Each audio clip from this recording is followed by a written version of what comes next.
All right, guys, this is gonna be a quick uh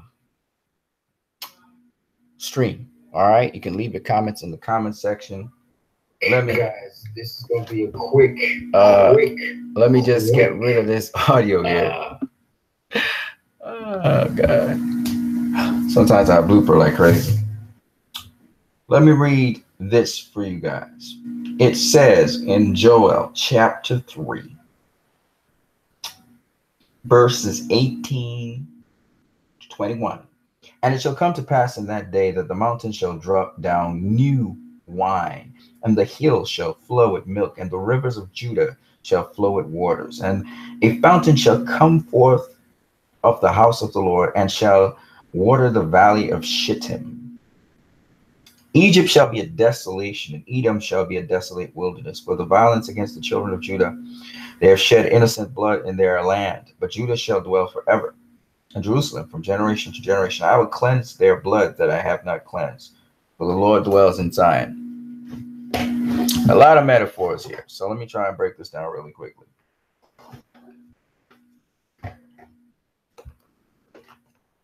The new wine here is a new spirit. The milk that they're talking about that flows is righteousness, because milk is white. The rivers of Judah shall flow with waters. This just simply means good works come out of it, fruit comes out of it, and shall water the valley of Shittim. Egypt shall be a desolation. Egypt, spiritual Egypt, is a place of bondage. And Edom shall be a desolate wilderness. Edom is the place of the oppressor. And the violence against the children of Israel, because they have shed innocent blood in their land. But Judah shall dwell forever. Judah denotes praise. The praise shall be there forever. And Jerusalem from generation to generation. And peace. Jerusalem means peace of God. For I will cleanse their blood that I have not cleansed, simply means to make people good. For God shall dwell in Zion, and Zion is the place of the overcomer. All right. Now, in short, what we're saying is human nature, the negative side of human nature, the dark side of human nature shall be overcome, and people shall live in peace and harmony. This is interesting because what I'm about to point out to you guys is, I like to break down biblical stuff to people in a very simple language that they can understand. I can sound very complex and intellectual about things, but it's always good to sound simple. And so I'm going to take the simple approach and talk about how Zack Snyder addresses how people always blame God for negative things that happen. And it's very interesting that he comes from that perspective because, again, most filmmakers will not do that. Okay, he's an opinionated filmmaker. There's always a point he's coming from. And I saw that in the Aquaman trailer. They're trying to duplicate that, where they have Aquaman narrating. And if you know Zack Snyder's films, you look at BVS, it begins with a narration by Batman. You look at Wonder Woman, it begins with a narration by Wonder Woman, right? Now you're seeing Aquaman. He's beginning the film with his narration, right? So you see the trend that's rolling through all of these films.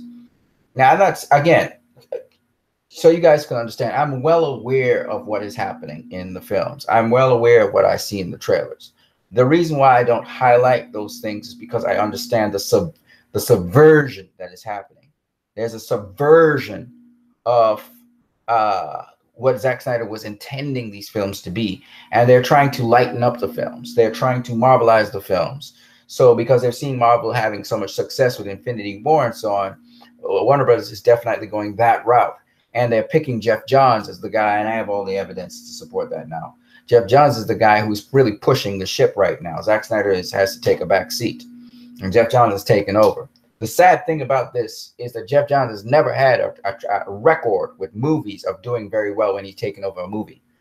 And when he is done, Jeff Johns usually does, is he doesn't have his name on the credits for a movie, but that doesn't mean that he didn't have a big say in it. Green Lantern, That was his film, and he affirmed it, and he was like praising it so much as a perfect film. Superman Returns, he had a big input in Superman Returns, which is why, what's his name? The guy who did X-Men. You guys know who I'm talking about. He actually turned away from going kind of hardcore and more physical with Superman to more of a romantic kind of story. All right, it was a compromise. So Bryan Singer. Okay, so I'm just saying all of these things to know that Jeff Johns had a lot of hand put in failed films. Okay, you know, Jeff Johns would praise the film for being so much like the DC comic character, and then boom, the film would fail. Okay, Jeff Johns has had some success in television and in some success in animation, but for the most part, I'm not interested in the stuff he usually puts his hands in. Krypton was borderline good because there was a lot of really lame sort of stuff in it, but the core of it was good because David Goyer was the guy that was really instrumental behind it, and his name's not even on the credits. It's Jeff Johns' name who's on the credits for Krypton. So Jeff Johns has been going around trying to steal other people's ideas, in my opinion, steal things Zack Snyder has done, steal things that David Goyer has done, and he wants to put them, use them as a label to sort of promote his stuff, and then he comes with his ideas. And usually Jeff Johns' ideas are just not up to par in filmmaking and otherwise with what Zack Snyder does or what David Goyer does in terms of story, etc. Right? And now he's come out clearly in the open now, and he is doing the storyboarding for Aquaman and some of the other DC films going forward. And he doesn't have the depth, first of all. And second of all, he has been borrowing from Zack Snyder and all these other people who have made a good mark in the films. And he's guiding Warner Brothers down a pathway to suicide, in my opinion. Okay, so I continuously say this. He's committing suicide. And Warner Brothers should know this by now. They have a history of committing suicide. They have constantly gone down the road of trying to appeal to kiddies and toys, and they have just simply destroyed their films, and by some really decent filmmakers. I looked at Joel Schumacher, and Joel Schumacher is a decent filmmaker, right? I told you about the movie he one of the movies he directed, and it was a decent movie, okay? Very decent movie. But Warner Brothers has gone down this road multiple times. Now they say, oh, Marvel has succeeded in doing it. We got to get that there. So Zack Snyder was just to start off the universe, and then they're going to go straight down the line of generic Marvel movies, one after the other, with one or two punchlines. And when they think they succeeded with Patty Jenkins and they sort of excluded Zack Snyder from the process, when they did not exclude Zack Snyder from the process, it was key. He actually got an award for the story. Okay. Jeff Johns still didn't have much to do with that film. They succeeded with Wonder Woman. They're thinking now they can carry the franchise forward, riding off of Zack Snyder and saying, oh, and kind of link everything to Zack Snyder, link it to Zack Snyder. And so he's just there in name, but they're not giving this guy any credit whatsoever. All right. They want to distance themselves from all of Zack Snyder's input and his movies. And they don't even have the Man of Steel in the Superman lineup. They don't even have Batman v Superman in the Superman lineup. They don't have it associated with anything they're doing, any of their products. They're trying to distance themselves from that. And Jeff Johns is behind this as well. And even the negative media press that Zack Snyder has been getting nonstop, it's because of Jeff Johns and his envy for Zack Snyder. Zack Snyder was able to pull off this universe. And now Jeff Johns, he pushed Zack Snyder out of there after he failed in numerous attempts at trying to get a universe going. He failed. And he's jealous of Zack Snyder for getting this universe off the foot. Talking about, you heard them people in the industry say Zack Snyder doesn't get superheroes. It's Jeff Johns behind this shit. It's the dude. I can't believe I'm saying this because I was defending the guy. But he is the snake behind this whole thing who has been sabotaging Zack Snyder. It's sad because this is really annoying to me. But anyways, let's get back to what I was talking about. Sorry for just opening my mouth and saying all of this. But it just really annoys me right now. Zack Snyder, anyway, he had a point concerning blaming God for human atrocities, seen in Watchmen. Okay? And Jeff Johns, I heard, was the guy who actually got Joss Whedon on board to continue Justice League. All right? Unceremoniously kicked off Junkie XL. And what did they do to Justice League, folks? What did they do to Justice League? Did they make it a better film than what Zack was going to do? We all know this now. No. They messed it up. They made it worse. And yes, I love Justice League for what it is and everything. But at the end of the day, we know now from empirical evidence that Zack Snyder actually shot some of the scenes that Joss Whedon ended up reshooting. And that actually the movies actually, like the Snyder Cut people have been saying, and that's why they were so outraged, it's actually been finished a lot more than people are letting on. In fact, it's almost done. It has some reshoots to do to tighten up some things that Zack wants. But basically, Zack's satisfied with the film. It's just some post-production work. And it's not, and most of that post-production work is additional work that the Warner Bros. Has already cut out from the movie. So when you actually see this movie, you will know there's some post-production work that's not completed. You can see that, right? But the movie's going to flow. It's going to flow if we see it. If Warner Bros. Just released the cut that Zack Snyder already had, it's like almost completed. And there's parts of it that will be like incomplete. But I'm sure when we see that, it'll be a far better movie, significantly better movie than what Joss Whedon did. Okay, or helped to do with Jeff Johns and Warner Brothers. Okay, and that is just something that really is getting me now, because I thought that this movie was incomplete and that actually Joss Whedon completed the movie. Like there was some stuff that needed to be completed and Joss Whedon finished that off. No, he reshot stuff. They cut down stuff because they thought maybe it was too dark or whatever, and they cut out stuff, and then they reshot over stuff that Zack did. That was already completed. Post-production work and everything I'm talking about. Now, if that don't make you angry, I don't know what will make you angry. Okay? I can't be an apologist no more. I can't. And the thing about it is, you know, now everybody's going to be saying, now you're enraged? We were enraged a long time ago. See? Now you know? And like, you know what? I got to eat that bitter pill. You guys are right. All right? But you see, a lot of it was rumor. Now that the facts are coming out, it really hurts. It really hurts because this tells me they're doing this to Aquaman right now. They started to they had James Wan reconfigure some things for Aquaman because there's a different feel coming out of Justice League. And remember, James Wan started shooting Aquaman, right? James Wan started shooting Aquaman around the time, around the time of Justice League. Okay. All right. Or a little after Justice League. I can't remember which, but he started shooting Aquaman. He wrapped it up shooting this year. Okay, he had started shooting while Justice League was going on or something. And everything, when you look at all the evidence, it looked like James Wan was going a different direction, and they are making James Wan marvelize this film. I'm not saying he wasn't going to go with Lucasfilms all along. He probably was, maybe not. I don't know what he was going to go with. Maybe he was going to go with Lucasfilm because he was still trying to do the Clone Wars thing. But when you look at how they advertise this trailer. Look how the trailer's cut. Look at the logos. Look at the behind the scenes footage. Look at how James Wan was describing the movie and how his tone sort of shifted a bit concerning speaking underwater. Look how his tone kind of shifted a bit. Look at how the CG effects, which James Wan seems to be looking at as almost finished CG effects. Look at how the CG effects look. Look at the direction they're going. It looks very much like a Marvel film now. Everything I've seen looks more like a Marvel film. There are moments when it looks, like an authentic, real kind of film. But once you get into the CG, it looks like a Marvel film. It does not look real. It does not look real at all. You know what CG you're watching on the screen.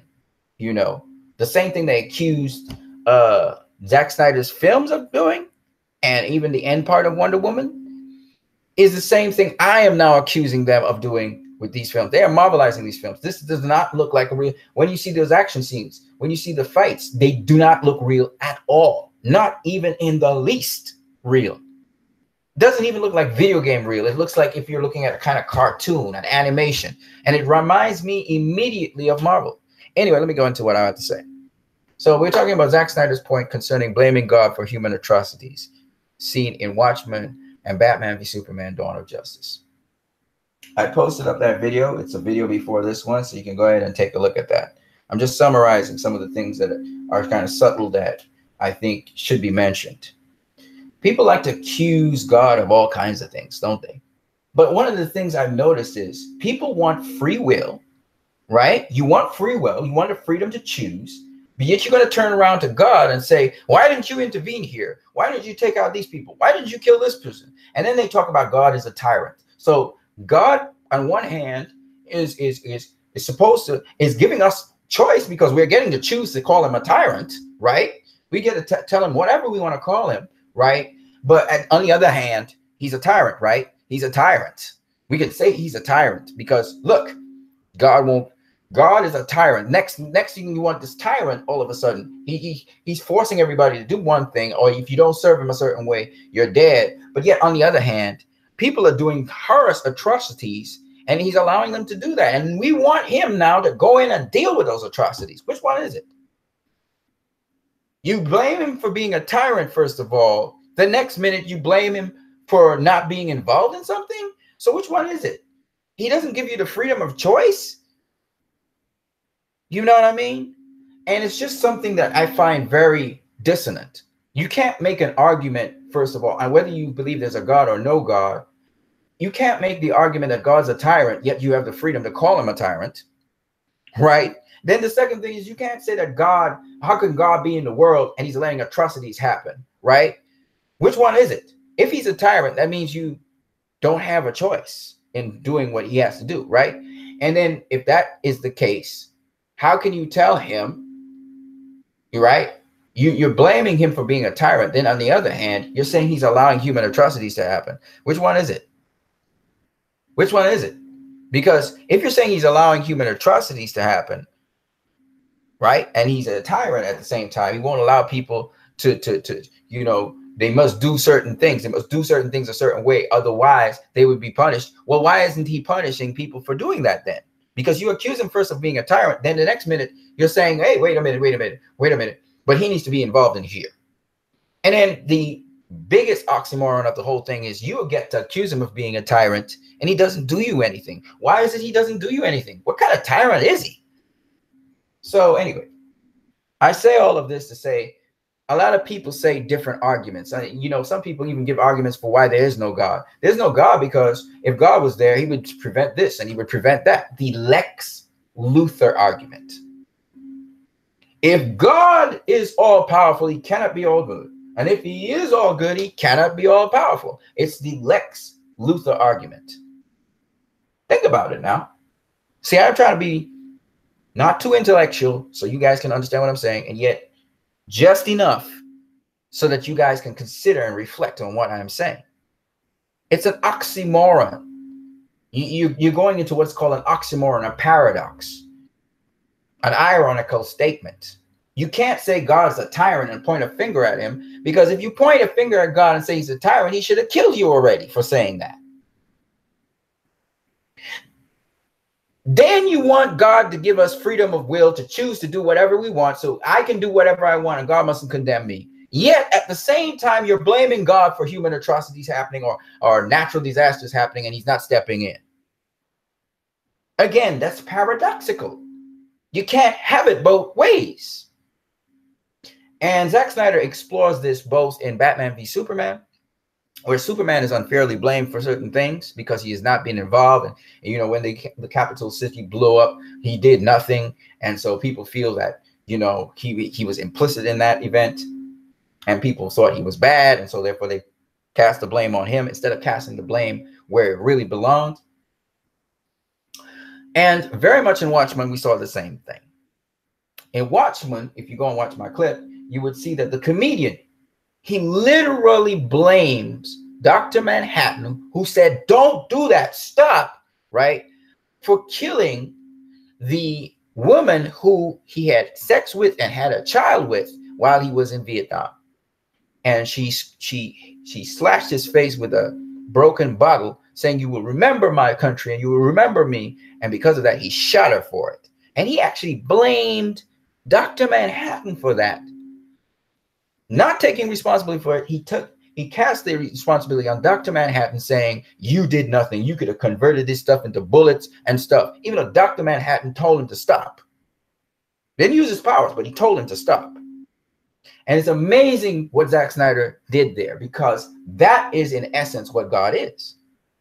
And that is in essence what we do to God. Even religious people do it all the time. They say, why me? God, that should not happen to me. Inadvertently saying you're to blame for this. But check this out. He said specifically these words, and that told me about how Zack Snyder is actually giving his point across. That's why people say they don't like Watchmen.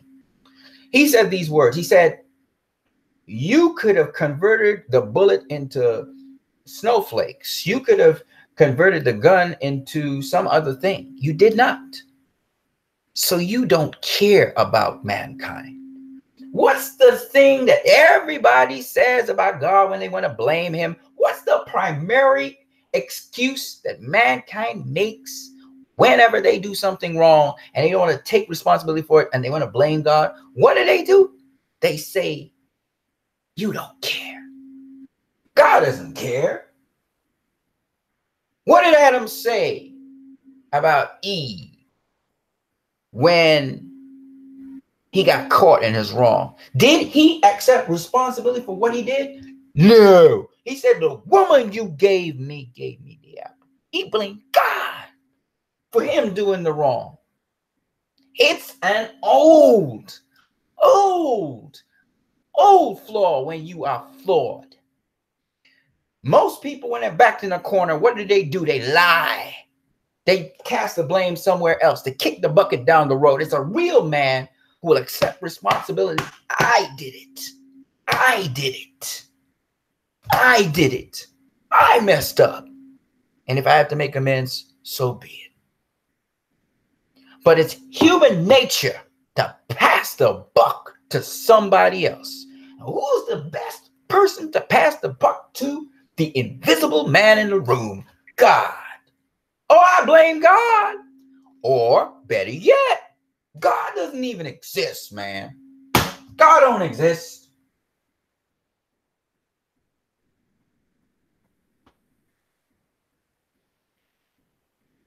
Because we don't want to own up. But if God don't exist, then you know what you're really saying? Because we exist, you're saying we did it. So let's get into it. So when you combine BVS and Watchmen, you get a beautiful message from Zack Snyder. A lot of times people say Watchmen was nihilistic, but no, it wasn't. There was a point behind everything Zack Snyder was saying in that movie, which is the point that, of course, the actual creator of the comic was trying to get across as well. Rorschach said when he was being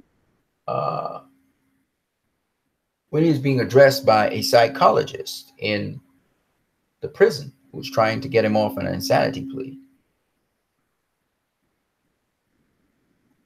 Rorschach, where his name is Rorschach and not his former Earth name. He said, God doesn't make this world this way. And if you go and watch my video, you'll understand the context in which he's talking. He came to the realization that God doesn't make the world this way. We do. And he is so right. The negative things that happen in this world, God didn't do any of them. None of them.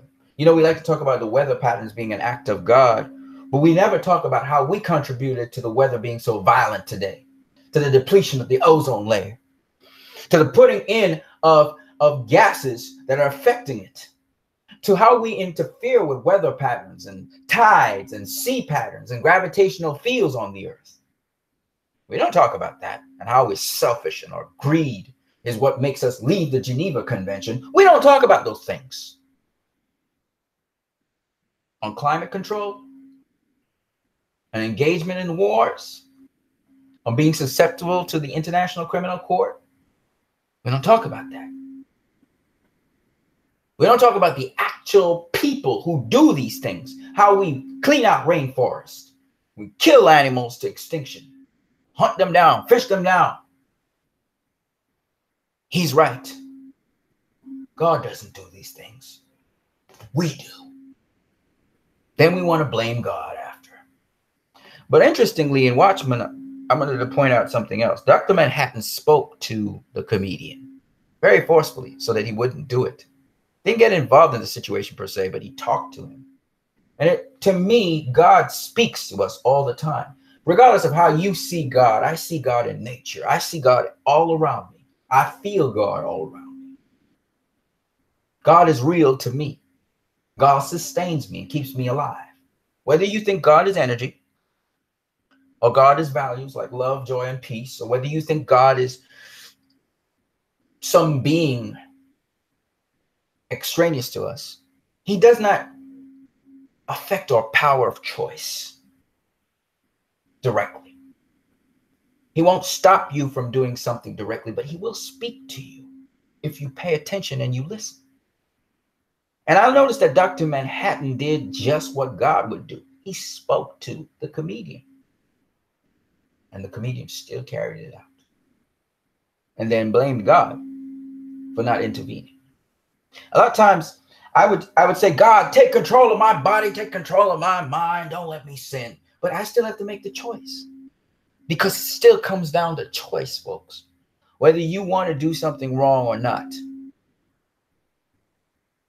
And whether you are religious or whether you are an atheist or whether you are just a human being and don't know if God exists or not, you know one thing, and this is fact: you make the choices. Nobody makes the choices for you. So you have to deal with the consequences of your choices. And so Rorschach was 100% correct. God doesn't make the world this way.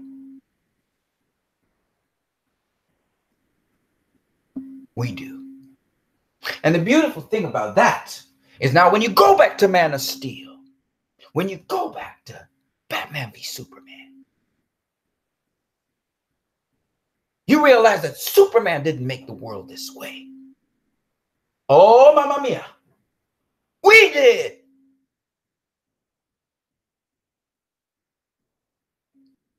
We did.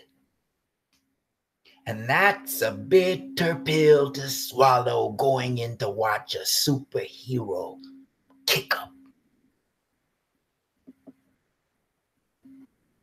Zack Snyder made us see ourselves. We couldn't deflect the blame to God anymore. We had to man up. People went inside of Batman v Superman to see a kick-up film, and they got a spanking they did not like. That's why they call it the worst superhero film of all time. But guess what? It changed them. Because now we have a president who's doing exactly what we do. We love to deflect. We like to cast the blame on other people, but we never look in the mirror at ourselves. We never look to see what we really are. We never reflect and introspect. We always feel we're better than everybody else. That's why we have racism. That's why we have classism. That's why we have sexism. That's why we have xenophobia. That's why we have first world and third world, because they're beneath us. We're the shining lights. It's a lie. It's a lie. We're fooling ourselves. We're not there yet. We're aspiring to be better. But God knows we're not there yet. Because if we can't man up and accept responsibility for where we're at, then take action on that, we're just like Donald Trump, playing games. Yeah, it's a bitter pill to swallow. You forgot the day when you went out and assassinated a person. You killed them. You killed their reputation with your gossip, with your lies. Oh, you don't want to hear that one. That's a bitter pill to swallow. I need to hear positive things. I need to hear no, no, no, no, no, no. We must speak the truth. There's the good, the bad, and the ugly. And if we're truly being honest, we need to face up to all three. I'm not saying be negative all the way, but in order for you to really, truly be positive and truly be a good impact, we have to talk about the ugly, the elephants in the room. And Zack Snyder did that. I ain't worshiping the man. And I want to point out to you what he did. People didn't like it. You know, the Jewish leaders killed Jesus because he didn't mince words. He said the truth about them. He thought they would kiss his, they thought he would kiss their ass. He did not kiss their ass. And he wasn't afraid of them. What did they do to him? They killed him. Zack Snyder brought out the DCEU. It has parallels to Watchmen, like I just highlighted, but it also has stark contrast to Watchmen. This is probably the realest set of films Zack Snyder has done yet, because he was brutally honest to us. And you can use parts of the Watchmen films to fill in the gaps on what he's been saying all along. Go look at Sucker Punch and fill in the gaps there too about what we as people can do with our hands tied behind our backs. Watch Owls of Ga'Hoole to understand as he peels back what a true hero is and what true heroism is. Because there's no such thing as a true hero, but there is such a true thing as a heroism. Let me say that again, because I know a lot of you guys worship Jesus Christ, the image. You guys like to worship images. Oh God, have mercy on us all. I had to go there. I got to spank. I got to pull out my belt and whip some religious folk up into shape. I got to pull out my belt. Because a lot of you guys make craven images to all kinds of things. And even Jesus, y'all have made a graven image to. And you've been burning your incense to him. Except that ain't Jesus. Oh, mercy. I have to go there. I got to go there. Because you don't care about Jesus. Oh, mercy. So I got to go there. You'll understand where I'm coming from. And it's a bitter pill to swallow. And Zack Snyder, that's the one thing I love about the guy. He don't mince the words. He almost like preach up in there. And you ever heard a sermon and it's just bitter? Every single second you can't, you ever ate something that tastes sweet at first and then it has this bitter aftertaste? It tastes like medicine, like a herb, a real strong herb. That's sometimes how chastisement or correction is, because you got to break them bones to fit them back together so that you can actually get them bones to fit back together nice and neat so you could stand up and walk. So some of this stuff was bitter pills for me. But I appreciated Zack Snyder for giving us that bitter pill. That's why I love these movies, because he's not going to compromise what he's really saying. You understand what I'm saying, guys? Yeah, this is a superhero movie. But I want to show you guys what a real superhero is. So Jesus, getting back to Jesus.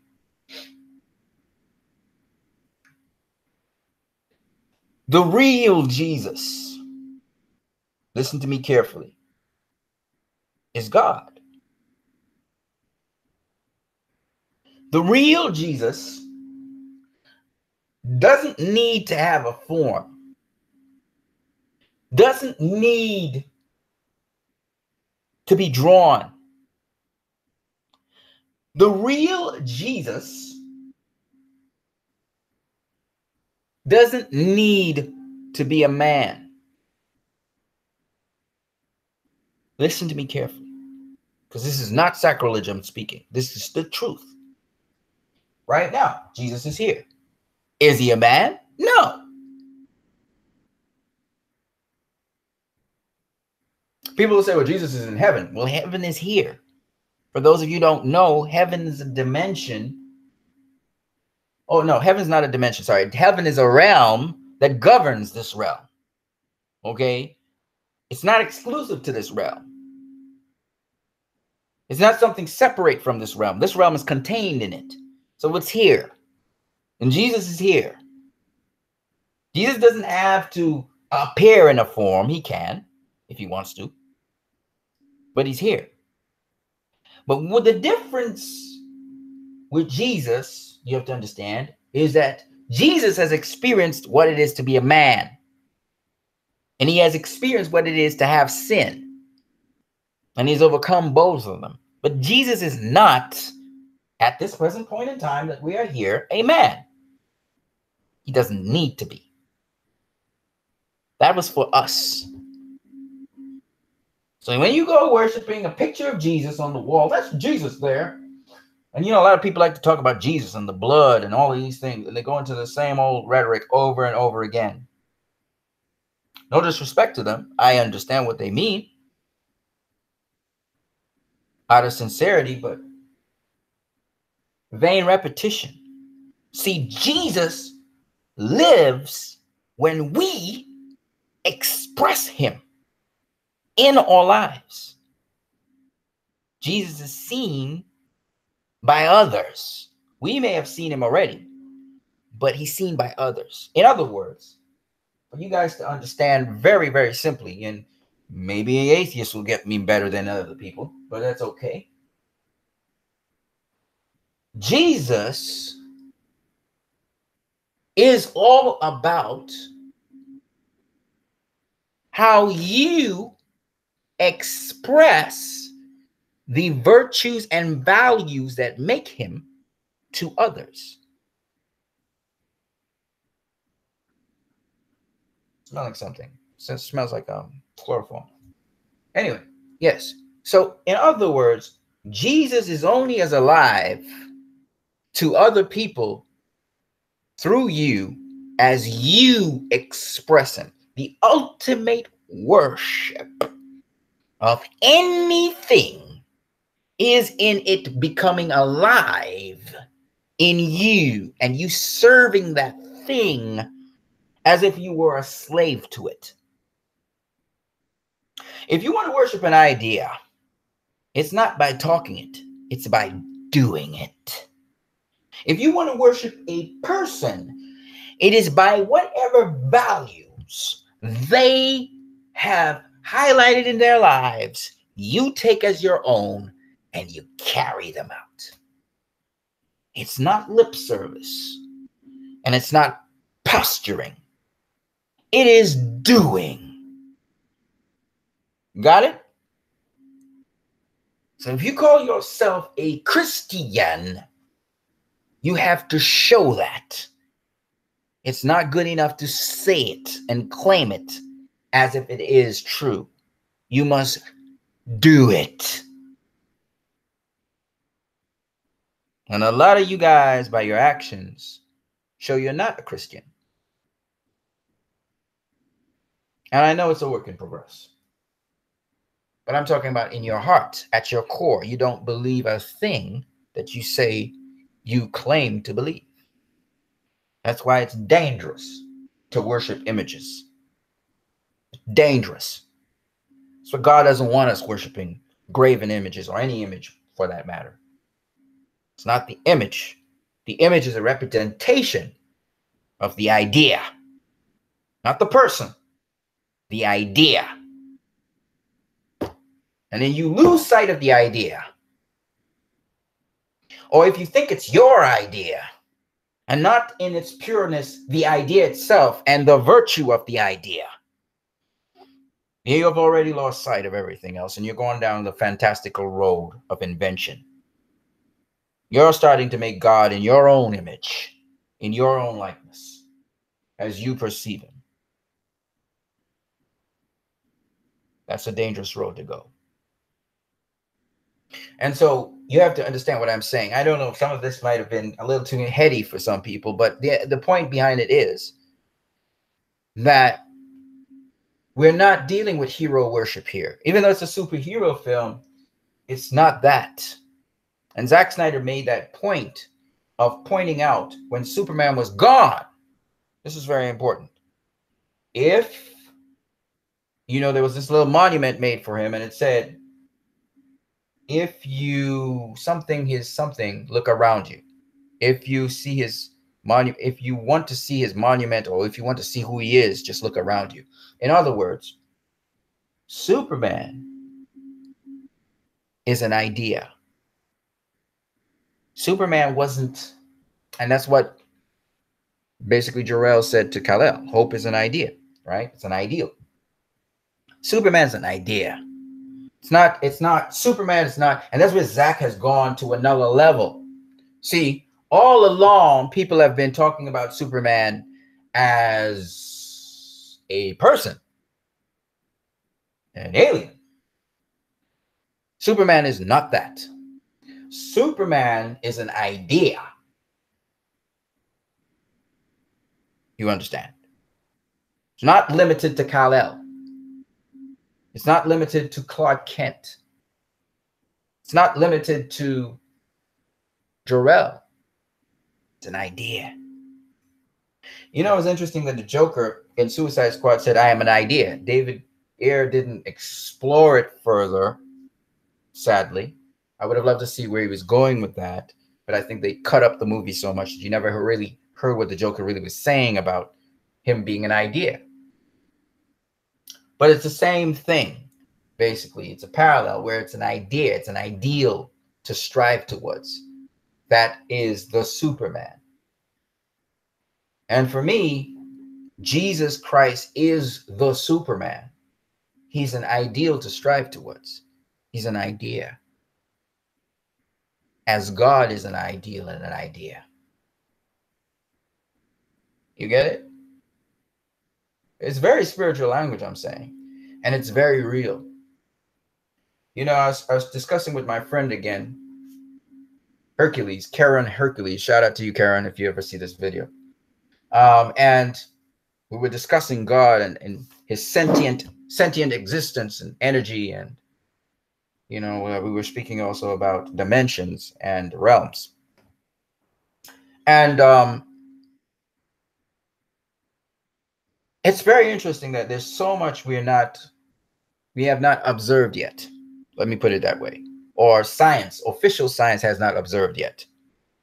And even though they're going to the Vatican now, trying to find out answers towards God and so on, and these realms, I want to say to you guys that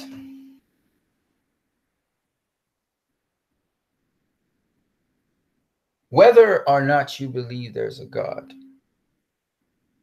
and by now you probably figured out that there's goodness, so therefore, by that simple deduction of there is goodness as a virtue, there is God, right? But let's just say you don't. That still doesn't take the responsibility off of us to pursue good for mankind and to ascribe to these ideals I speak about. And I guarantee if you chase after those ideals, you will fall, you will stumble, you will fall. You will find God, period.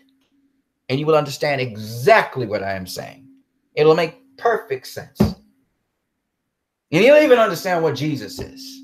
I said what Jesus is and not who Jesus is. Because Jesus goes beyond just being a who and a what to something so much bigger, so much better, and personal. And it's a paradigm shift for a lot of people. A lot of people, because it makes them become more honest and sincere about their existence here. And feel more responsible and empowered to do something about our existence here.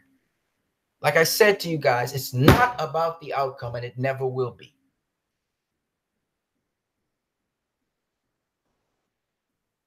It's about the ideal. Whether this world is destroyed, whether we, after we live, we die and we don't do anything ever, we don't exist anymore, is irrelevant. What's relevant is now. What's relevant is here. What do we do here and now? What happens in the future is right now not as important as what happens now. Because we can only act in the now, not in the future.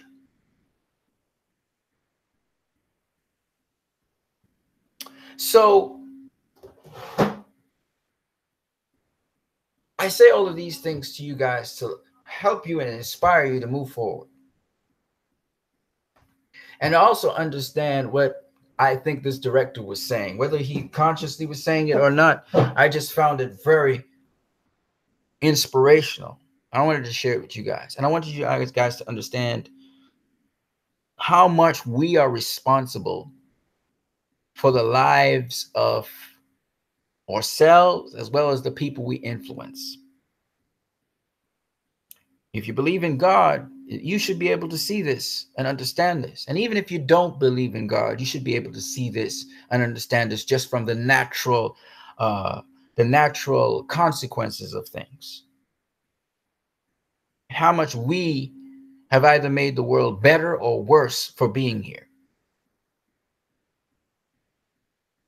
And if we can be in all agreement on that, then whether we know it or not, we're in agreement on goodness and God.